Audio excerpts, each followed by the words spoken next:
तकरीबन पौने 2 घंटे के बाद मणिपुर का हिस्सा आया, चुटकुले सुनाए, तंज किया।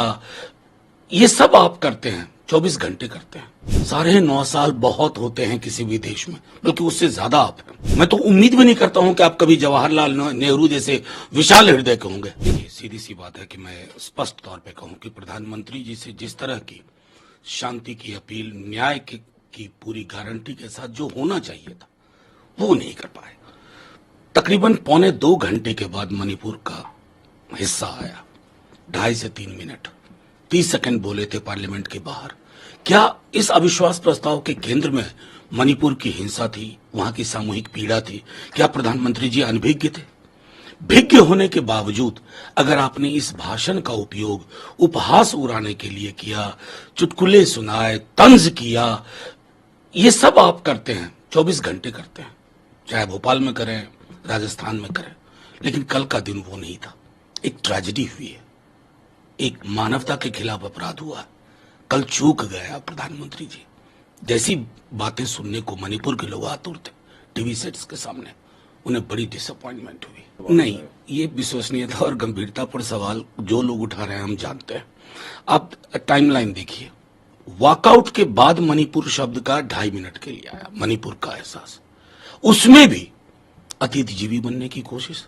9.5 साल से आप हैं साहब। 9.5 साल बहुत होते हैं किसी भी देश में, बल्कि उससे ज्यादा आप हैं। अब आप नेहरू पे ठीकरा नहीं फोड़ेंगे, इंदिरा जी पे ठीकरा नहीं फोड़ेंगे। ये आपके कद को नीचे ले जाता है। मैं तो उम्मीद भी नहीं करता हूं कि आप कभी जवाहरलाल नेहरू जैसे विशाल हृदय के होंगे। लेकिन अटल जी से तो सीखते, वो तो आपके नेता थे। आपने किस प्रकार की राजनीति की कल। ये मणिपुर को जो मैं बार बार दोहरा रहा हूं, मलहम की जरूरत है, मलहम की। आप नहीं दे पाए। मैं तो सीधे तौर पे कहता हूं प्रधानमंत्री जी रैटल्ड हो गए, थोड़े हताश और परेशान हो गए। क्योंकि जब पार्लियामेंट में लोग चिल्लाते हैं मोदी मोदी, तो इधर से आवाज आती है इंडिया इंडिया इंडिया। तो व्यक्ति बनाम देश का मामला होता जा रहा है। कोई भी व्यक्ति इतना बड़ा नहीं होता है।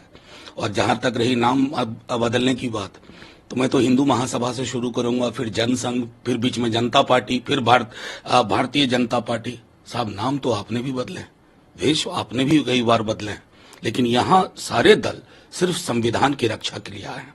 अब तो कल ही इलेक्शन कमीशन में जो अपॉइंटमेंट की जो तब्दीली लेके आए हैं, उसके बाद लोकतंत्र पर तो आपको बोलने का कोई हक नहीं। देखिए, मैं सीधे तौर पे कहता हूं, शायद ये पहले एलओपी हैं जिनको सस्पेंड किया होगा।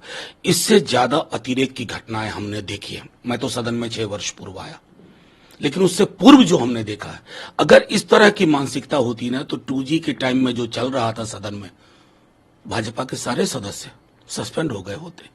क्या नहीं कहा आपने तब के प्रधानमंत्री के बारे में?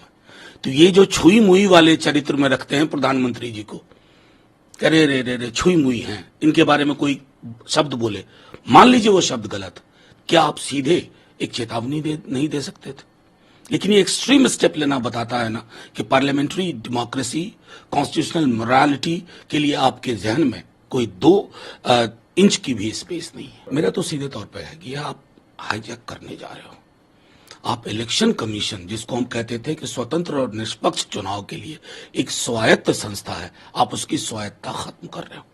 माननीय सर्वोच्च न्यायालय की चीफ जस्टिस उसमें थे, पीएम थे और एलओपी थे। अब आपने क्या किया? पीएम के द्वारा नामित एक और मंत्री यूनियन कैबिनेट से, और एलओपी 3 है, कोरम 2। जो चाहेंगे आप करेंगे। वैसे भी जो चाह रहे हैं, इलेक्शन कमीशन को आपने कठपुतली बना दिया। अब ये कठपुतली ना, डोर की भी इसको जरूरत नहीं है, आपके इशारे पे नाचेगी। नहीं, तो वो तो कर ही नहीं सकते। उनके चरित्र में नहीं, उनके स्वभाव में नहीं, उनकी मानसिकता में नहीं है।